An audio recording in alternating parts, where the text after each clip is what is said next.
Welcome, podcast listeners. It is episode number 438 of the Fret Talk podcast. You are here joined by your host, a very cold Mr. BudgetPedalChap. That's me. It's inclement weather this week. You are joined this week also by Mr. Riggs. It's Alex. Hi. Hello. Right, how's it going? Yeah, not too bad. As you can tell, I am a bit cold. I'm wearing a hat. Someone who has more right than any of us to complain about the cold. It is the man who's living in Swedonia. It is Lee Padabadabadabadoo. Say hi, Lee. It's -4. Indeed. Yeah, I mean, you win. And that's a warm day this week, actually. It's a warm -4 this week. Yeah, we've had minus double figures this week. Oof. Yeah. It's only one coat weather this week. We are considering it almost summer. I came outside last night in the bushes. Just for a change. So I got a little story for you. Do tell. Actually, no, I don't think I can tell that story because It's about coming outside. But for some reason last night I had to run down into the office at like midnight last night, and I was just wearing pajama bottoms. Nice. And shoes because it's like thick snow outside. And yeah, I was like, oh my God, it's cold. Unlocking the studio door. It's freezing. Great story. Bloody cold though. Indeed.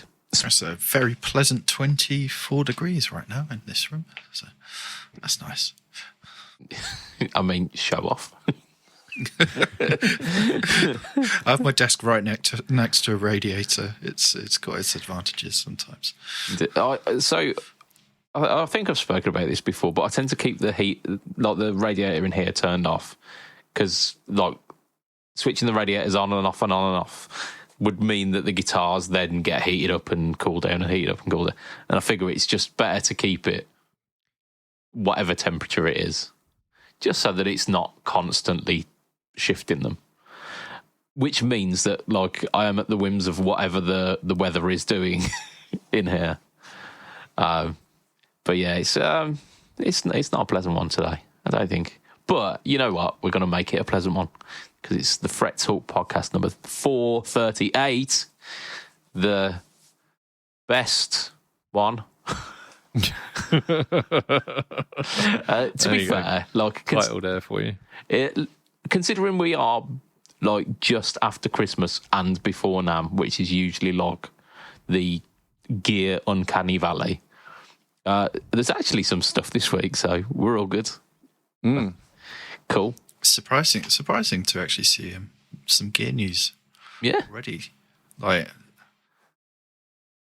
Yeah, I don't know when it's starts kind of leak. It doesn't leak. I mean, it's obviously announced before NAMM, but I was kind of surprised to see what I've seen so far. We haven't got the biggest news on here. I've just realised. Interesting. I shall add it. Whilst you kind of massage the document. Sounds like a euphemism, that, doesn't it? Before it was, sorry. I'm doing completely the wrong after thing you've here. done that, put the thing on the Google Doc. We're going to mention our sponsor, of course. Well, Lee euphemisms. Our sponsor is, of course, affordboard.co.uk, who are an amazing sponsor who's sponsored us for a long, long time, and will continue to do so because they bring you pedals from Demon Effects, JSA Effects, Muskie, Joyo 4D, Kayla, Nux, Moval, Chord, Varve, AM Effects, and Affordable Effects, all at amazing prices. They are a UK company with stock ready to ship in fantastic recyclable packaging. Check them out at affordable.co.uk. Yeah, it's cool. It's cool. There might be some new stuff coming from Affordable, actually. Like a few new pedals for 2026. Big things coming. Right. As we do usually with these podcasts, it's a little bit off-putting because Lee's gone off the screen.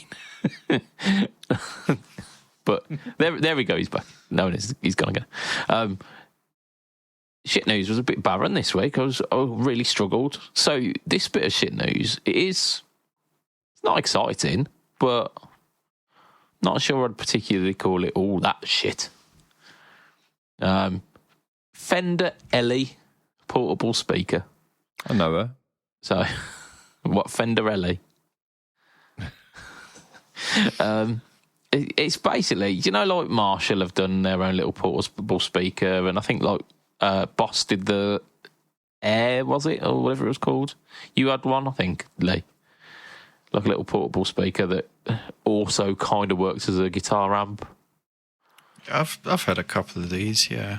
I've got the Vox one. Do you remember? The one that looks like a handbag. Yeah. You specifically asked for that one, didn't you?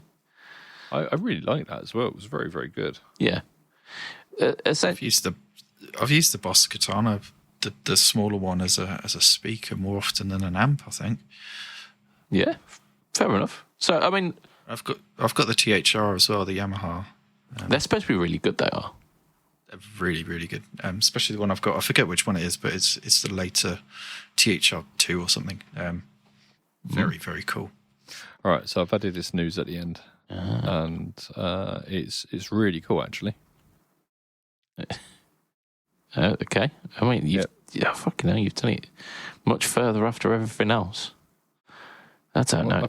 I've put it directly after news 4. You pillock. Oh yeah, well, there's a news 5, and that's not been done, so you haven't put it at the end.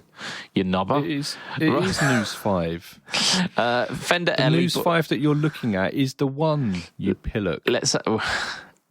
I numbered it news 5 because it came after news 4. All right.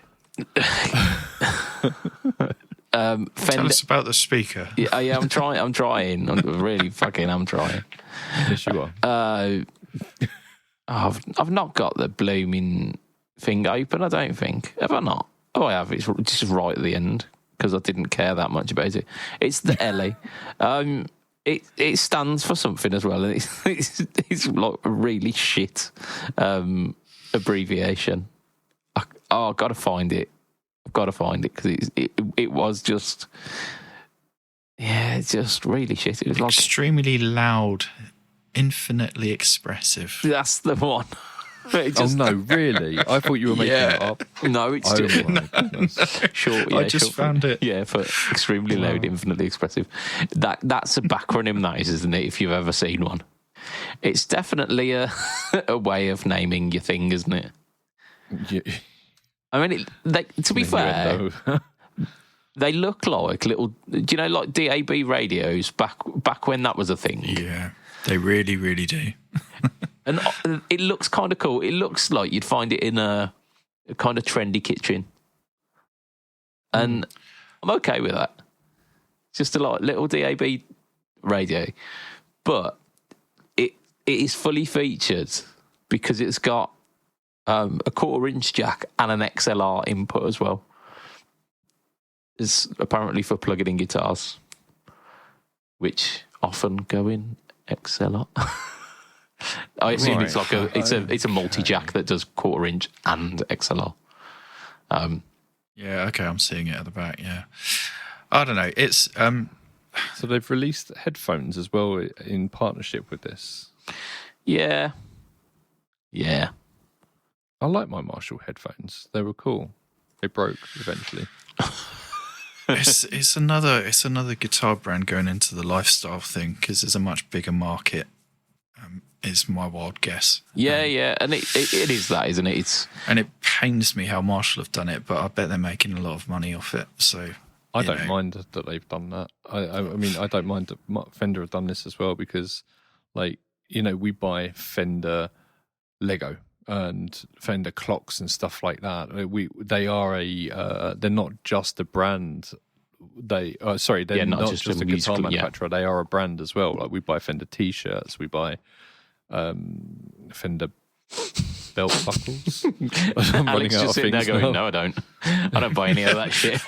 Personally, I don't. But we as a global, sure. Yeah, I'll tell you one of the things that you always see at Fender is those stalls with the tops that turn. You know, like the bar stalls. Yeah. What do you call me? Yeah. I called you a wheelbarrow. Rulerberg. Yeah, no, they you always see them in like guitar shops, don't you? Like they've always got the Fender one of them. Yeah, I assume because they probably get sent those as like a promotional tool. I don't see them in many houses, I'll be honest. But yeah, I've thought of buying a guitar stool like to have at home, and it makes very little sense unless you have a very large kind of room to play in. Yeah, I was thinking maybe for like kitchen, like a kind of kitchen bar kind of thing. Having a couple of. You've got a sizable kitchen bar thing. You have, haven't you? In your kitchen, you've got a couple of little places you can put some stools under that little bit that comes around. Yeah, no, it's not big and posh enough for that. No. Maybe get like, one thing I'm not seeing on this article, and correct me if I'm wrong, is any sort of power rating. No, didn't they say like 6 and 12? So it's like 6 watt and 12 watt. Okay. Is it really? I didn't skim properly then. Well, that's what the range is called. It's like the LE6 and the LE12, isn't it? Okay. So okay, how much is this thing? I've got to find the reason it's shit. $300. Is it? Yeah. Okay, and it's a Bluetooth speaker. Now, assuming that it's got a good speaker in it because it's Fender, you would hope that it is, and it's not just a rebranded. Yeah, just a kind of Chinese knockoff thing. I mean, somewhere between those two statements is the truth, isn't there? Mm-mm. So yeah. But I'm interested in what the listeners think. If there's any left, what do you think about this? Is it annoying for you that like these brands are going into the thing of we're going to start making lifestyle gear for everyone else? Are we just gatekeeping and saying no, you're our guitar brand, and other people who don't play guitar can't have your logo on our stuff, on their stuff? I mean. For me, it's largely why are people who don't play guitar giving a shit about Fender Bluetooth speaker when stuff like JBL and Beats and stuff like that exist. There's more people who listen to music than play music. Yes, but there's a bigger market. Yeah, that's what I was saying. These people who listen to music don't necessarily not know what Fender is. Don't like.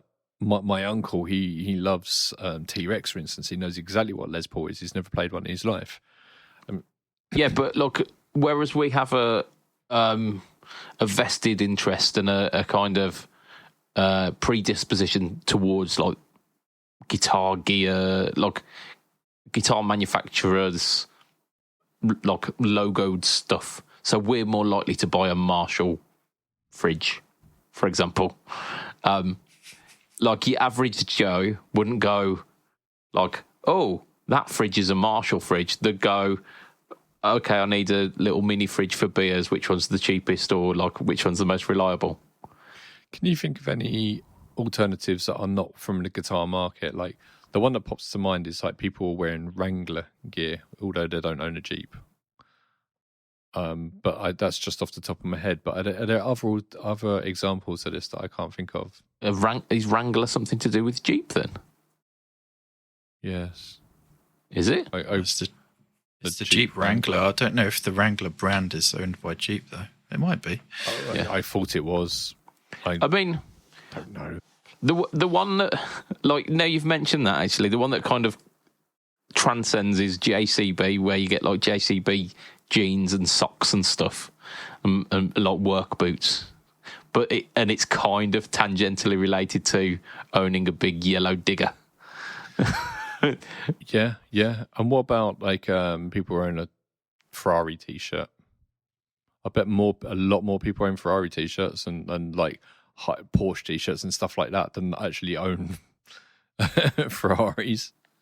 So it's branding, isn't it? Yeah, and like it's got to be doing something, because if it weren't lucrative for Marshall, Fender wouldn't be even considering it, would they? Like they ain't dummies, are they?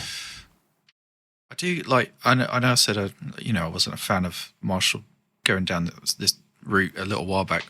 They actually look good though. These do You nearly very bought much. their Marshall phone. You seriously considered their Marshall phone? I will bring this back up. For like maybe 24 hours, and then I got some sense. But these, like you said, they do look like they just belong in a kitchen. And I think most people have Alexa or Google speakers in their kitchens, don't they? So many people have Alexa speakers in there, and they are good enough for playing music in your kitchen. A kitchen isn't the best place, when it comes to the surroundings, to actually play music in the first place, because you got tiles and stuff so. Yeah, and appliances whirring away. And how dare you listen to music? How much in was your it? kitchen? Did you say like £300 or something? Yeah, $300. So how much is like a Bose Bluetooth speaker? Probably less than $300. I would have thought. No, not less. And if the same. Like, I'd just go to that or JBL, and you know what? I bought a Bluetooth speaker for £12 off Amazon, and I charged it like once in 6 months, and it's great. Doesn't sound great. Yeah. But it works. It works pretty great. So meets to go from it does meet minimum requirements. It's pretty bad. Also, it says promising to reinvent how digital signal processors are utilized in the speaker. And coming as someone who works in electronics, that's just a really bold. Yeah, sorry. I mean, I can brag about one thing, right? It's my job, but like to say that so boldly in the article, it's a sweeping statement, isn't it? It is a massive sweeping. We're going to reinvent how digital signal processors are utilized in a speaker. It's like, yeah, okay. All right, Donald Trump, calm down. You almost hear the Morgan Freeman narrating over the top of going, they did not. I'll tell you what bothers me the most about these is they have no tie to Fender other than the logo. Like, they don't look like a Fender amp. Yeah, they're just a rebadged. They look like a rebadged. They look like what? Like a rebadged kind of DAB radio. Yeah. I think that's kind of what I was probably trying to say about the Marshall stuff. The Marshall stuff looks cool. It looks like a Marshall amp. This really does not look like a classic Fender amp in any way. That Vox one I had was primarily the Vox one looked cool. Yeah. That was an amp. It looked like a handbag, but it was an amp. And it also had the ability to play music for it, because the idea was you play a backing track for it and play to it. And it was really, really great. And when I got rid of that, I mean, I ended up getting the Wazares and never needed to move on. Yeah. So. But that's the amps that could also double up as a speaker, whereas this is speakers that can also accept a jack.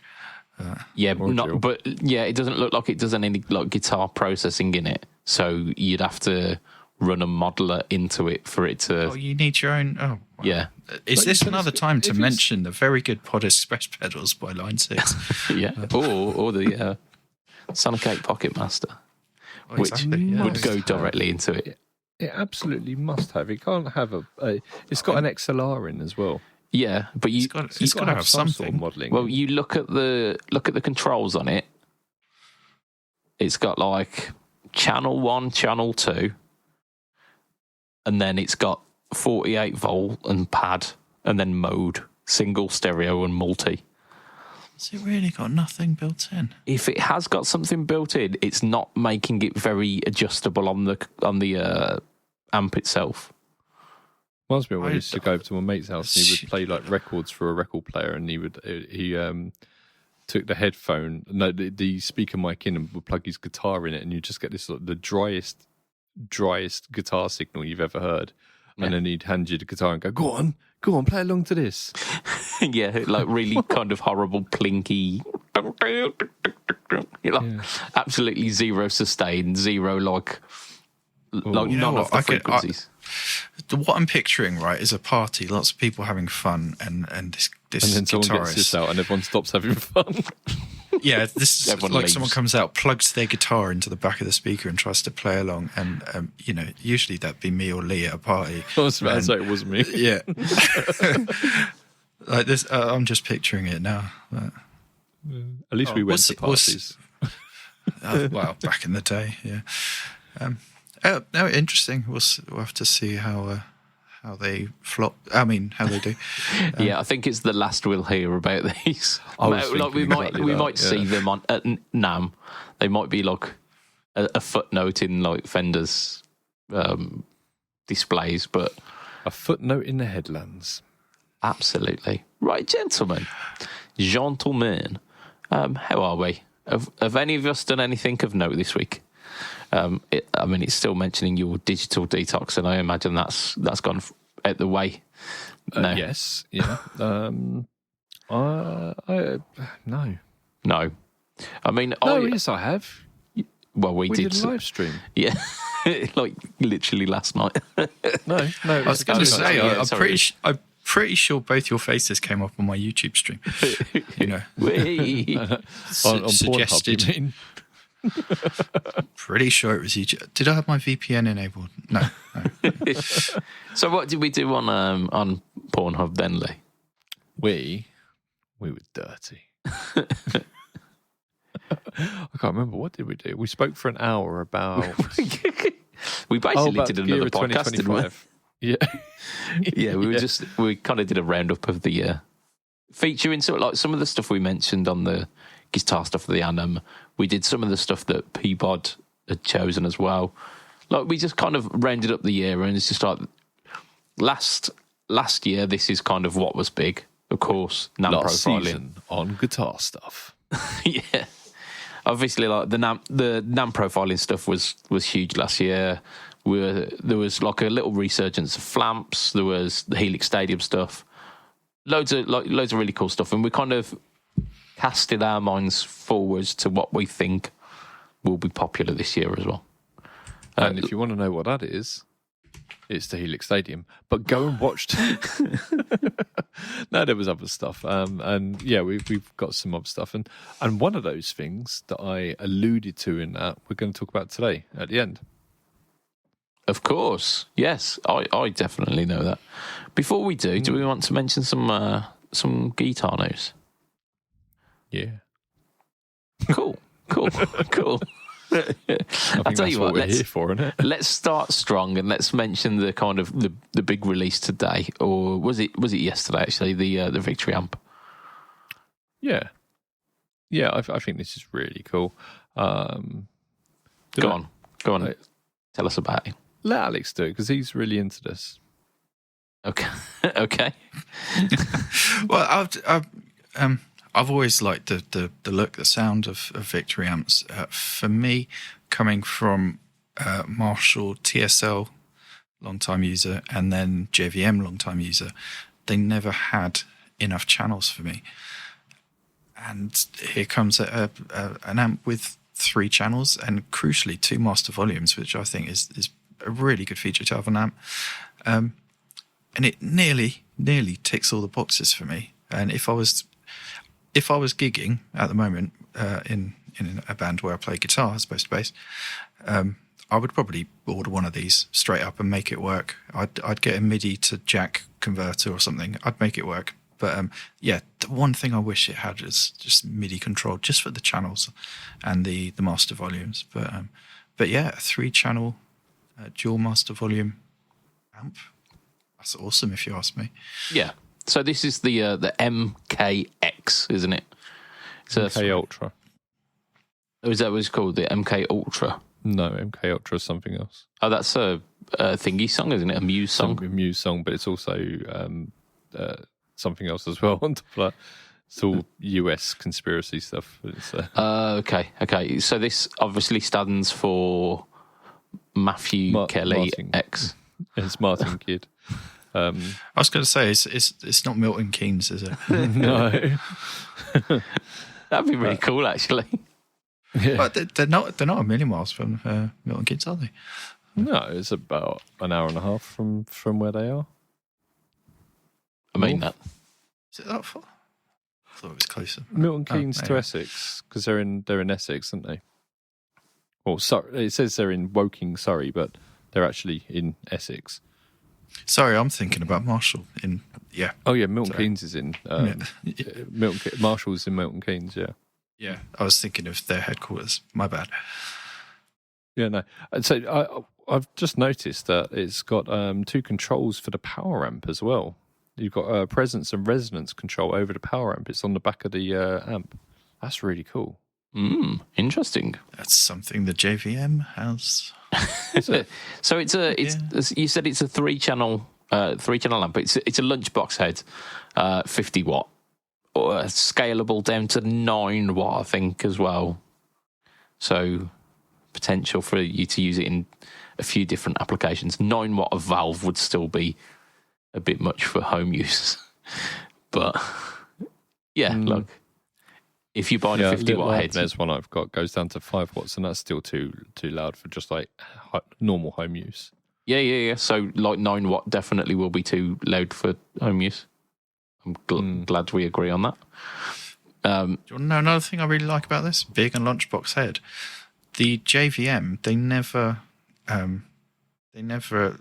made a smaller sized head, which was kind of similar size to their combo, their 1x12 combo. So, it could have been a smaller head if they'd packaged it in that way, a lighter, smaller head. They never did. Even the 50 watt one, which is the one I've used, is a full sized head. Why not make it smaller? So there we go. Because your one looks cool though. Because you have to make the stealth one, isn't it? It's so cool. My amp is pretty cool looking. Yeah, it's a stealth special edition, black on black. It's really it's cool. Absolutely crap to use because the black writing is on this kind of gunmetal black. You can't actually see impractical. You have to know what the controls are if you ever want to touch them. Yeah, it looks cool. It looks really cool. It looks very cool on stage. But it's a full size head. It weighs what it weighs. I always wanted something like my JVM 50 watt. It's a 205H. Just smaller and lighter. So you're into the lunchbox heads, are you? If they were as versatile as the JVM, yes. So I'd been all over this. If I'd been currently gigging with my guitar band, I probably would have ordered one by now. Like, not even going to joke about it. I probably would have. Get it anyway. And just hope there's a band that just needs a guitarist. Yeah. Encourage you to, maybe encourage you to write some music. We can come on to that in my what I've been up to actually. Okay. Ooh. Very fancy. Very hot off the press, actually. Nice. This is nice. I really like Victory stuff. Yeah. They're great amps. So apparently this is Victory user for years, and it's man. Yeah, you have, haven't you? You've had them on your board a long time. Oh yeah, you've been a big supporter of the Victory stuff. Like it's probably too high gain for me, this one, but I can see why people would want to use it. If they if they do a kind of Kraken like variant of it, I'll be absolutely all over it. They definitely That's very different say something from a Marshall though. You're like, this is more towards a Cornford sort of sound, from what I understand from watching the videos and stuff. But your sound is Marshall, and like a Kraken. I know it has the Marshall side to it, but really you're buying it for the 5150, aren't you? Yeah, well, I've also used 5150. And you know what, Lee? I might teach you a thing or two about guitars, right? You can use these things that you put between the guitar and the amp, or sometimes in the effects loop. They're called pedals. They're called pedals, man. And you can shape your tone to your liking. It's really, really cool. Where do I get one? Affordable. Oh, well, fantastic plug. Made him happy. I think the omission of MIDI on this one is the only bugbear, isn't it? It's a shame. It's got. Tell me what you do with MIDI on this. What I would do? No, not you. You're not allowed to use MIDI. You've been banned. Well, I'd mimic what I've always done with the JVM. Is I'd use the MIDI controller to change channels, to switch the effects loop on or off, and to select the master volume. So, do we know whether because it's got switching, it's obviously got a foot switch. Do we know what the foot switch can do? I mean, just say on the back, doesn't it? I think it can do all that, but I'd have to get a MIDI to. I think Voodoo did one. It's like a MIDI to jack switcher jobby. Don't know what you'd call it, but yeah, to be able to take MIDI and then control more traditional amps that use jacks. Nice. I can't remember what the product was called. It was really hard to get a hold of, and I tried. You know what? I tried with a 6505 MH head. Tried to mimic that sort of thing with a kind of cheaper MIDI to jack converter to be able to control traditional amps with MIDI, and it just didn't work properly. I just could not get it to work. And there is a more expensive product. I think Voodoo used to make it. I'd have to look it up. I'm so sorry. Can you guys hear my stomach? No, I can't. It might come through on the the audio on your microphone there. I am not going to take it out. Bullfrog under my desk. It's weird. I'm getting really excited about the news this week. Yeah. You could probably hear it in my voice, but I didn't realise that Lee was getting so excited. He was getting hungry about it. Yeah, I mean, it's because it's a lunchbox head, isn't it? We mentioned lunch. Oh, there we go. Yeah. Bada-bum. Ain't no apples in here, babies. Did you see that you've got 2 voicings of reverb on there as well? You've got what now? 2 voicings of reverb, and you've also got reverb level and decay controls as well. I think that's quite cool. I have to be honest, reverb is not something I've ever used in a live context. I would use that at home, but yeah. Shocking. I've never used reverb live. Yeah, no, I really haven't.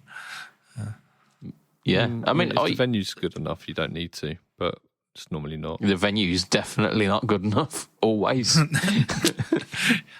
What venues have you been playing in that have had like lovely reverb? Royal Albert Hall. Yeah. I mean, yeah, I might turn the reverb pedal off on the Royal Albert Hall gig, but I've been on stage at Brixton.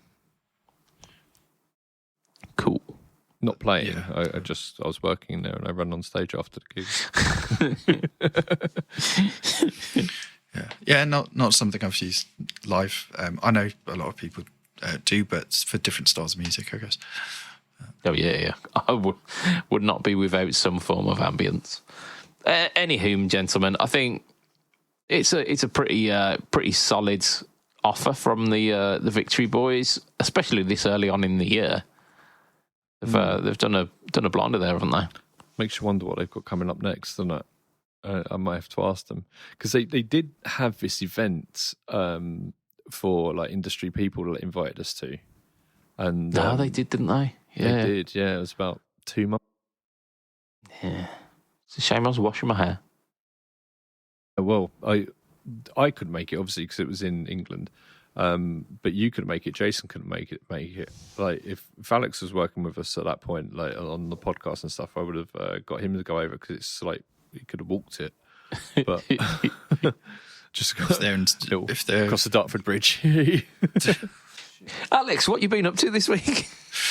Well, not this week, but I was just looking at the January sales, and I might have looked at getting an AZ-EH-10, which is an Ibanez AZ series. I was looking at them. I don't know if you remember the Bernth guitar. Yeah. And I thought that was kind of cool, and it was based on the AZ, and I thought it's quite metal. Yeah. And I've always wanted something more versatile than my pile of Gibsons that I've got, because they're great. They're great, but they're not the most versatile instruments. Yeah. And I saw this, and it was heavily discounted. And I looked at the specs. It's got Seymour Duncan's got the Hyperions in it. It's got the Hyperions, yeah. It's got it's got that the burnt maple. It just kind of ticks loads and loads of boxes, and it'd pair really nice with a new Victory. it would pair beautifully with a new Victory. Yeah. But yeah, I just saw it. I saw it was heavily discounted, and I just thought, you know what? Because I nearly went for another Les Paul shape ESP type thing, and I thought, no. I've got loads of those. I've got Gibson Les Pauls, and I just saw this and thought, you know what? That is so different to anything that I've ever had. And I remember trying. Before buying my Schecter 7-string and AZ 7-string, and I thought, you know what, these are really good guitars, but I never bought one. And there you go. I don't know who the guy is whose signature it is. I think it was burnt. No. This isn't the burnt one that I've got. Yeah, the EH10. The Eric Hansel. So I've never heard of this guy, but I've bought his signature guitar. I know his sister. Wow. Gretel. But they from what I've found, they do like really modern music. What's that band with the really Prolifery? Yeah, that's right. It's that sort of really modern guitar playing that I cannot do at all. No, it's very cool. I like it a lot, but it's fucking hard, man. It's a new wave of guitar playing that I just can't do. But the guitar itself is on paper hugely Guitars versatile. on paper. So you just bought a picture. Well, so far I have, yeah, a receipt. but yeah, no, that's literally, I did that about 3 hours ago. Nice. I haven't got anything on a 0% finance at the moment, so I thought, you know what, I'll just stick that on and see how it goes. And because I've been playing a lot of bass guitar. I haven't been playing as much guitar.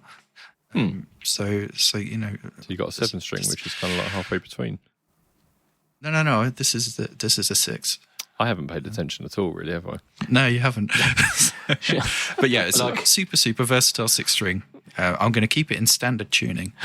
Ooh. I know. This is right? personal growth. And, this is.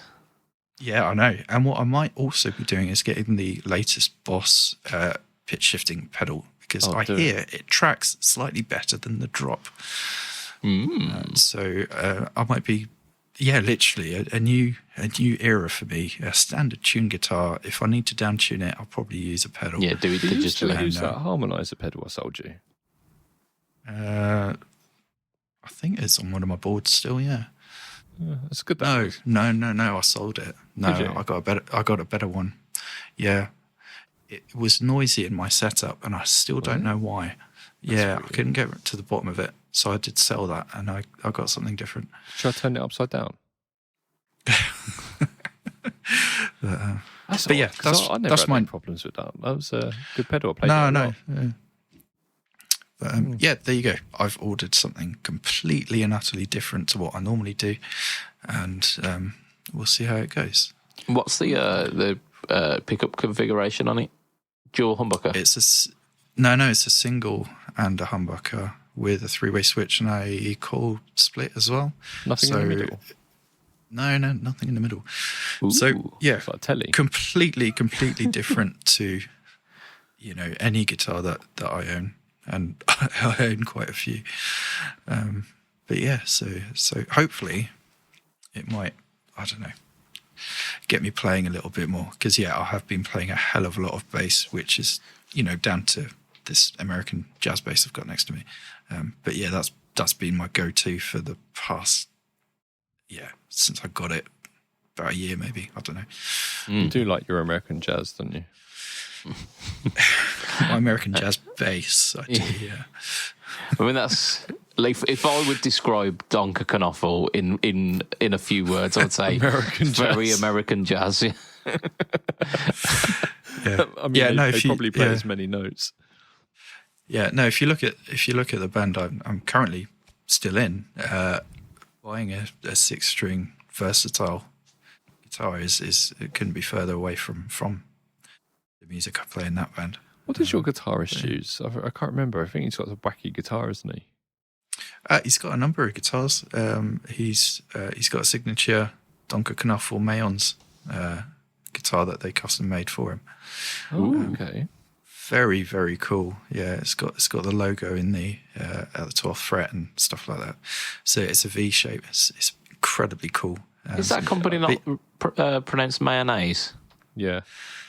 I don't know. I mean, Mayonnaise. I a think lot of people I've heard have called it mayons. Certainly, Jamie calls it mayons. I mean, that makes me feel more comfortable than calling it mayonnaise. Yeah. Yeah. I mean, I call it Hellmann's, but I don't know. Well, they're Polish, aren't they? So they probably pronounce it differently again. So yeah, don't know. Fender. But yeah, that's yeah. He's got an ESP custom as well. He's got some really, really nice guitars. Yeah. do you know what? I found out about a new guitar company this week, and Harley Benton. Yeah, Harley Benton. So well new, man. Let me just check their name. It was because I was talking to him. Bond Guitars, as in da da da da. I think they're based in the Ukraine. I'm not 100% sure on that, but I think they are. There is a influencer that I like called Mad Steaks. The guy's name's Fabio. He's down in Italy, I think he is, and he's brilliant. He was such a cool dude. And I get him to do a lot of stuff for Four Sound Labs and Rockboard and stuff like that because he's brilliant and he gets really good views and he even puts out videos about how to edit on DaVinci Resolve as well. So his videos are like classy looking. Nice. And he put up a short about this guitar company that I completely missed at the Guitar Summit and also missed him as well. I didn't see him anywhere. Lots of people were there I didn't see. But the this company, the owner was saying how he was majorly inspired by watching Muse in the 90s and seeing Manson and all the work that Manson guitars did. He's been really inspired by that. So he's doing like sparkly guitars with like fuzzers and stuff built in, I think. But yeah, I've been talking to him. He's at the preliminary stages at the moment, and yeah, we might do some work with him in the year. You know what? Cool. I think I saw that stand at the Brighton Guitar Show. Oh right, I might be wrong, but there was definitely a manufacturer from Ukraine. I'm trying to find a picture of the guitars, but I was well impressed with what I saw. When was Brighton Guitar Show? Oh my gosh! I took some pictures I of it. don't know when, but I know where. It's clues in the title. They look like yeah, like that. They are very Manson. Yeah, Manson pretty sure. Yeah, pretty sure that's it. Cool. Let me try and find a. Yeah, very cool. Yeah, I mean, I don't think there are a million guitar manufacturers currently producing stuff from Ukraine right now. So chances are it is the same manufacturer. But yeah, I was well impressed.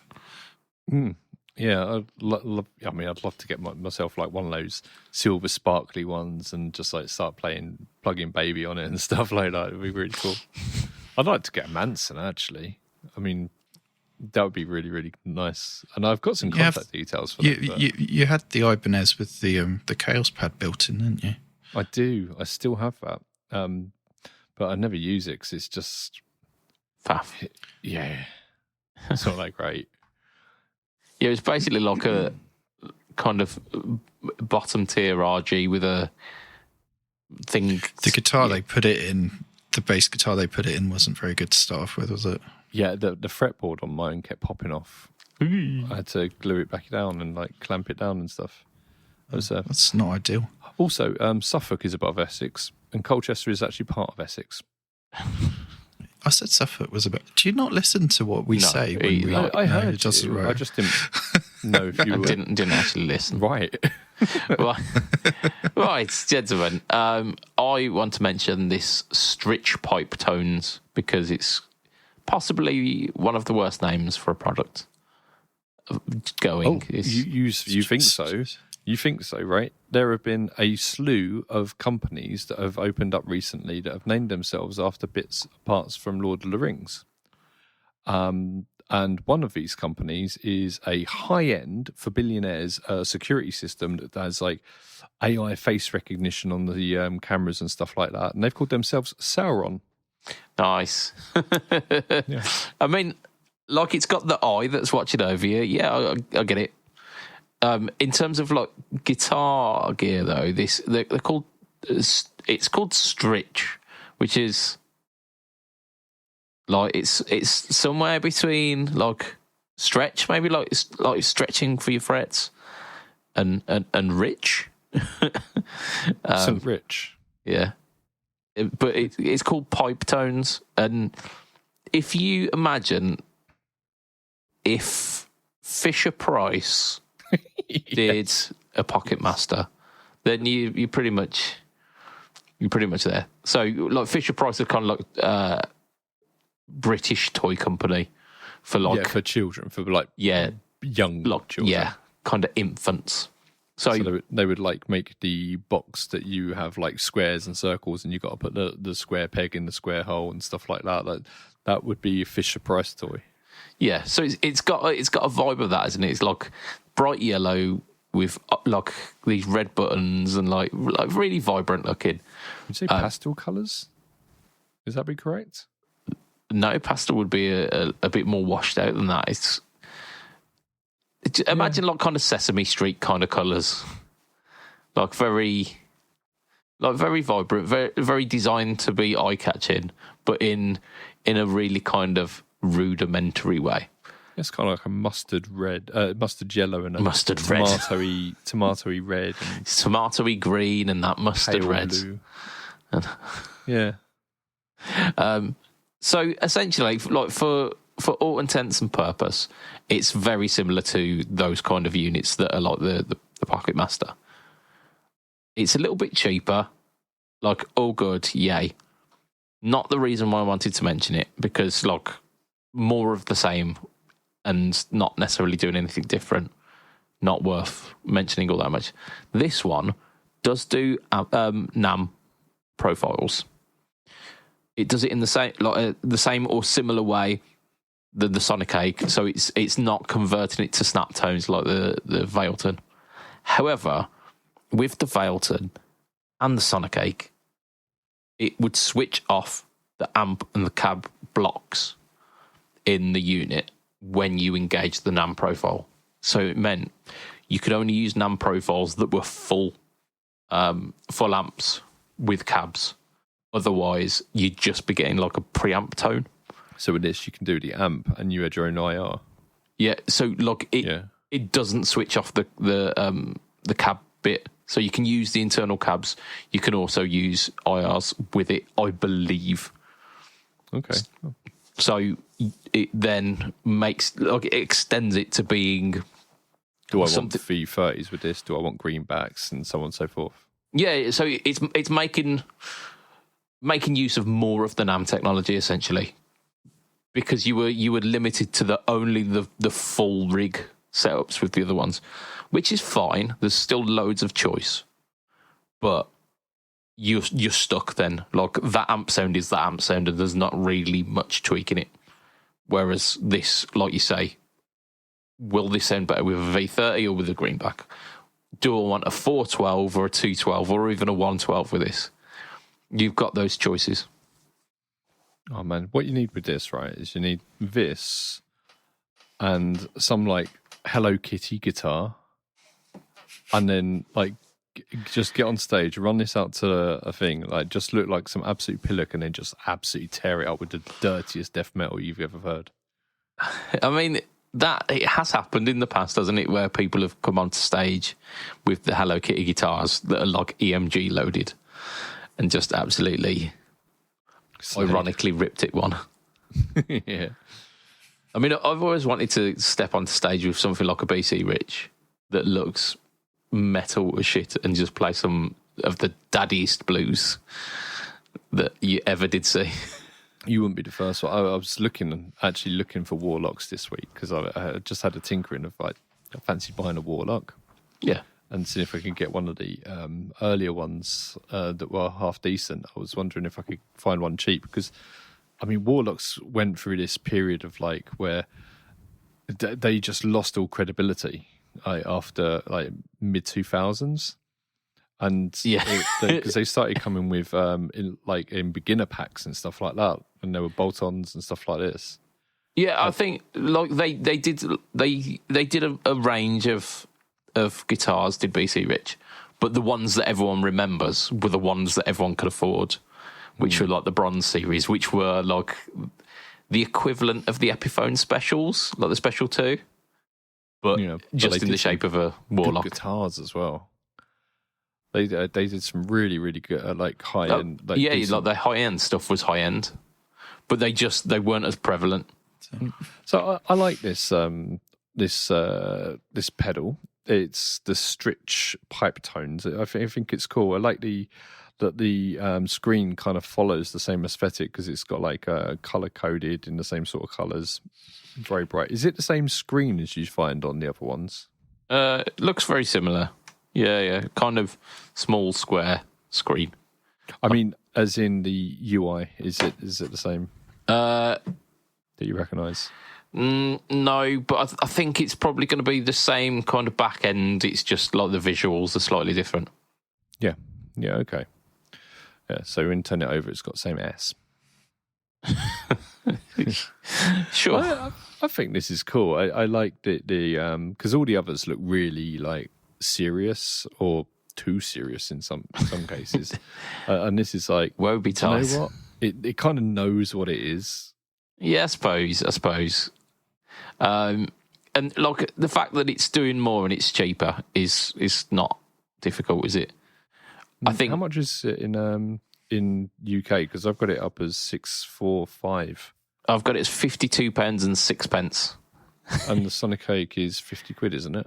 I think it's probably closer to 60. Okay. I mean, I'll have a look. You know what? This is Amazon. I can find exactly that, can't I? Is the exchange rate different where you are in the UK? Because I've got 52.09. Let's do 3 pence difference. There you go. Probably. There.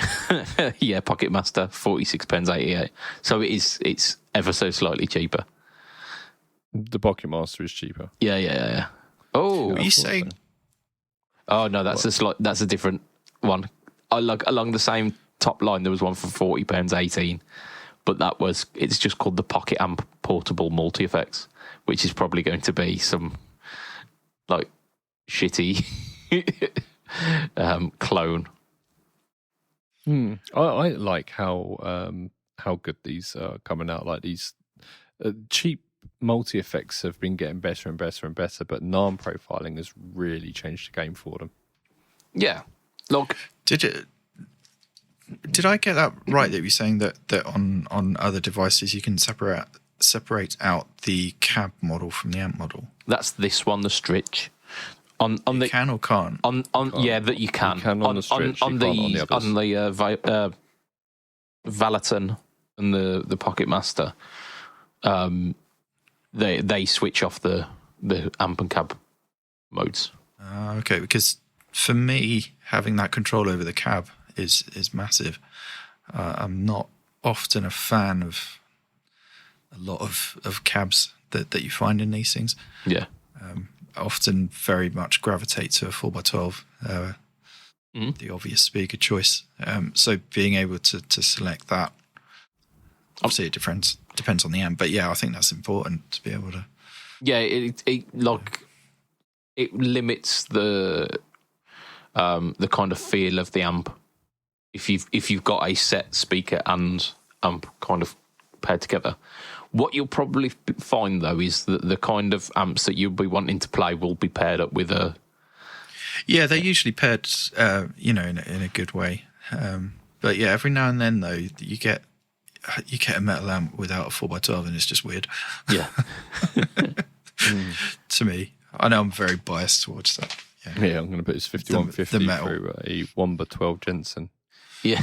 And so some of those cabs have got some really weird speakers that I just don't get on with at all. That might sound really good in a mix, but when you're playing, at home, it's not necessarily the best thing. So yeah. Anyway, all I'm trying to say is it's a good thing. Yeah. It's bringing it on a little bit. And amazing at this price point. That's mad. Yeah. The Matribox 2 Pro lets you do that, but obviously the Matribox 2 Pro is somewhat pricier than £52. Yeah, but it's not tons of money though, is it? No, it's about it's shy of 300, I think. In fact, Right. Before we finish the podcast, I'd like to talk about this offering from Earthquaker. Can we do that? yeah, carry on. Because we are getting close to the end. Oh, I've had to cut out loads though, haven't I? Sorry. It's all right. Right, okay, so Earthquaker device make really great sounding pedals. We all know this. And Dr. Z make really great sounding amps. Yeah. I mean, that's been installed to us by, what was the guy? It's a Gearman dude, wasn't it? He always By had people who can Dr. afford Z. them, generally. Yeah. So they have teamed up to make the ZEQD, the ZEQD Pre. Bless you. I just had to associate that noise you just made with what's actually on the Yeah, you have to read it whilst kind of decoding that. ZEQD Pre. Zikadabri. TM. Oh my god, you're making my brain itch. What is it, Lee? Tell us. It is a guitar pedal that has a valve in it for us English people and a tube in it for the rest of the world. So they switch it out, like depending on your location. That's cool. That is customer service. I have to admit, that is really cool. I'd much rather have a valve in mind, to be fair. Yeah. Me too. Especially if it's like a tap or something. So you've got on this, the controls are boost, level, bass, middle, and treble. You've got an on and off switch, foot switch, and you've also got a boost foot switch as well. When you hit the boost foot switch, it bypasses the EQ and it just boosts. So you've got like two channels on it, and one is everything what you're given, and the other one is dialed in for yourself. And then you've got your in and out on it as well, so you can run this at the end of your chain, and then you can run it into something like I don't know, some sort of power stage if you want to. But you've also got XLR out on it as well. So you can run this straight into front of house or into your recording studio. It's got an onboard analog cab sim, which is quite nice as well. And one of the best things I played last year, I think it was called, was it Dispatch? No, it wasn't Dispatch Master. It was a little Earthquaker Devices mini pedal with one knob on it, and it was an amp, and it was fantastic. Really, really good. What was that called? I know the one that you're talking about. I don't know. I can't remember what it's called. Let me have a look. It'll be on here, and it will be called the Easy Listening Analog Amp Simulator. Really cheap, really very, very, very good. And if this has any of that sort of DNA in it, then this is going to be a winner, because they teamed that up with some Valve goodness, and this is wicked. I think this is going to be wonderful. There's one crucial thing that you haven't mentioned. MIDI? How much is it? Oh, it's about 300 quid, something like that, isn't it? I've looked. I'm looking at the page and I'm trying to find a flaw with it. It looks like a really, really cool pedal. Mm. Can you sense my January gas going here throughout the episode? It's a bit of a trend. I think. Just check it on the knob. No, I was just thinking. It's a preamp. It does lots of cool things. Oh, it's got a cab sim. Oh, it's more than a preamp though, and then I scroll down and it says, yeah, more than a preamp. It does all these other things. But what is an EF86 tube? Well, it tells you in the blurb as well. So you've got a headphone out on it as well, so you can use it as a like a headphone amp. You've got a direct out. You've got a ground lift button on there as well. So if you're running, like the direct out, it's going to be balanced, isn't it? So that's fine. But for the headphone out, you might want the ground lift on it. And then you got your cab bypass, so you can just put your own IRs on it or whatever. It looks really cool as well. I'm really interested in this. I'm really drawn to the looks of this, I have to admit. Am I seeing that it works with bass guitars as well? I think it does. has guitar samples and bass samples. It does. Wow, it's got. Yeah. I'm I'm in a couple of weeks, so I'm going to see if I can catch up with Jamie and have a go at this, because it looks really, really good. Yeah, wicked. Looks really good. Wicked, yeah. My mate Jamie. It's going to get really expensive being part of these podcasts. Yeah. Just seeing all this really cool gear. So what is the EF68? Well, the EF68 tube is, interestingly, something that Dr. Z uses, or Dr. Z, or whatever you want to call him. And it's something about the Dr. Z amps is that they sound very hi-fi, very pristine. Yeah. You don't always want that from an amp, but some people do, some people don't, and that's what they do. And this tube gives you that. Yeah.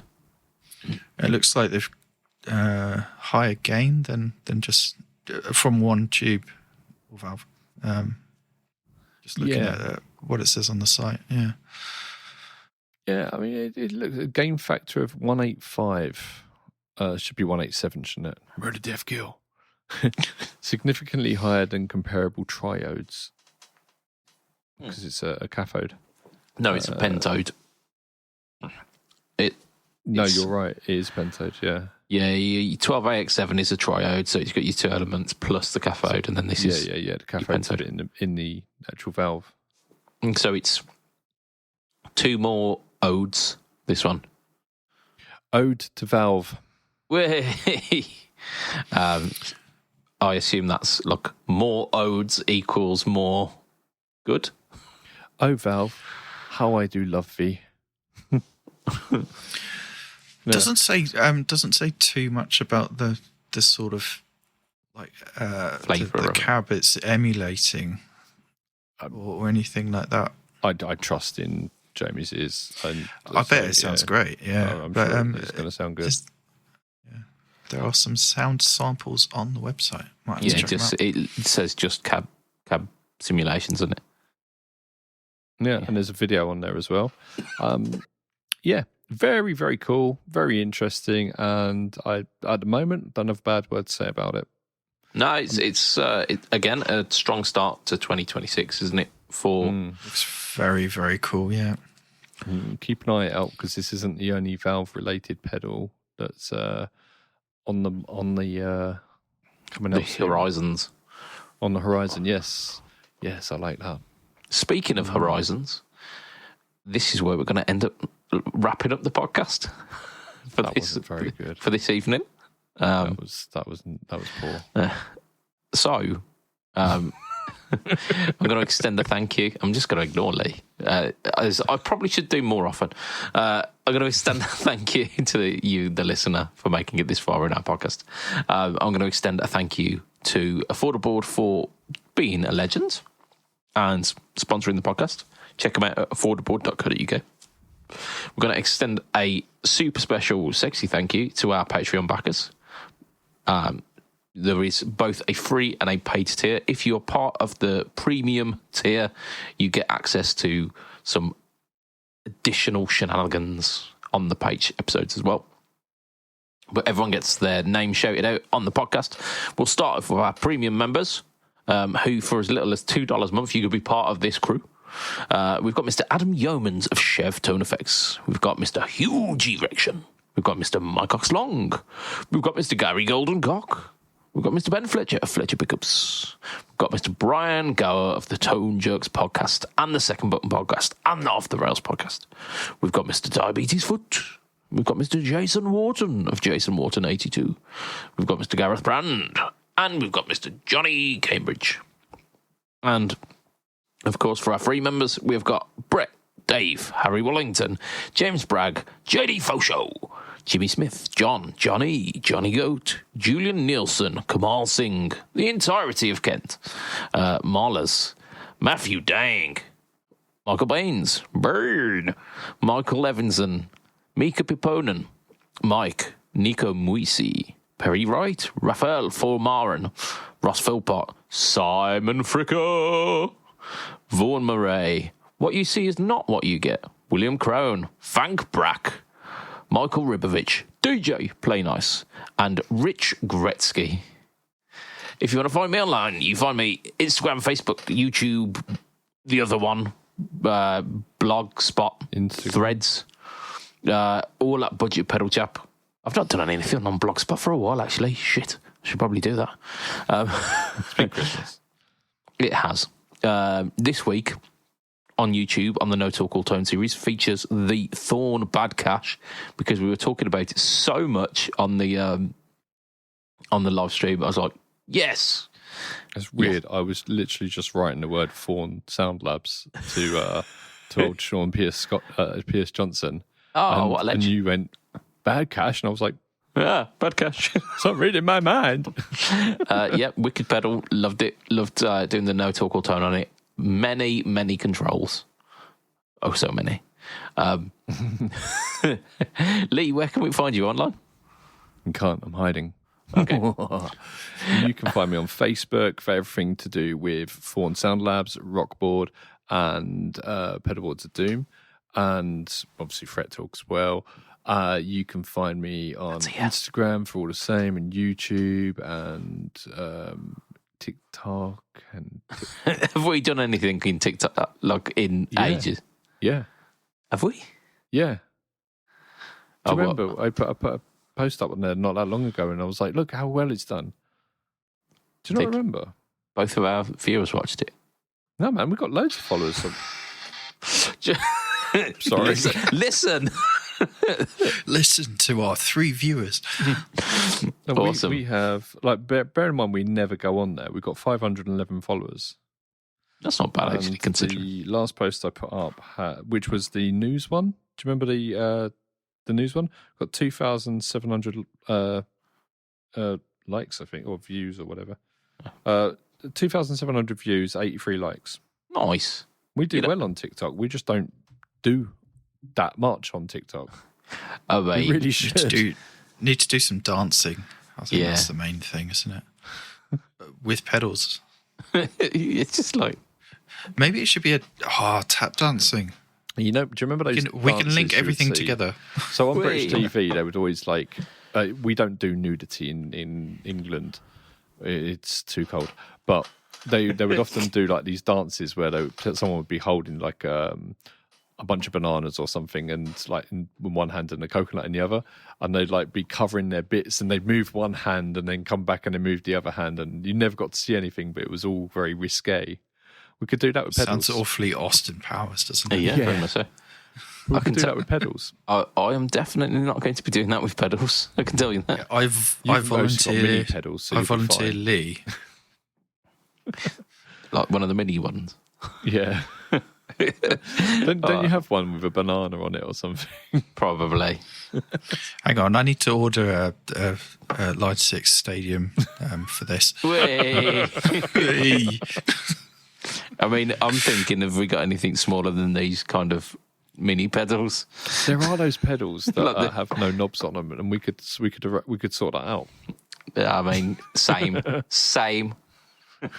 Alex, where can we find you online? I was just going to say, I'm not really not on TikTok dancing. No.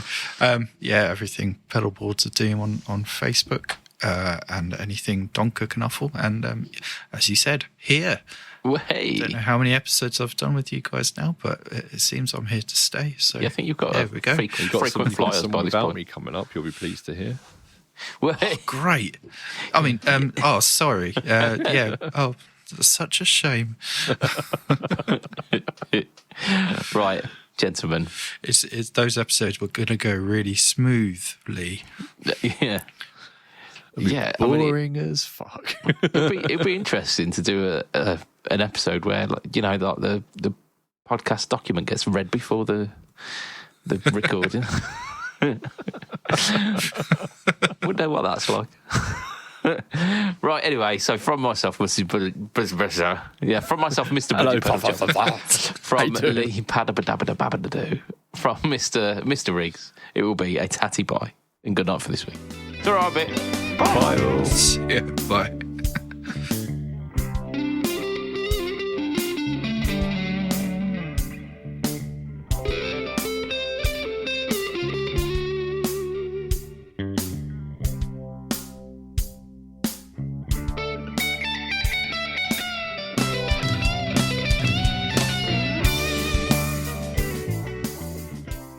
Hiking in your 40s is a great way to meet new people.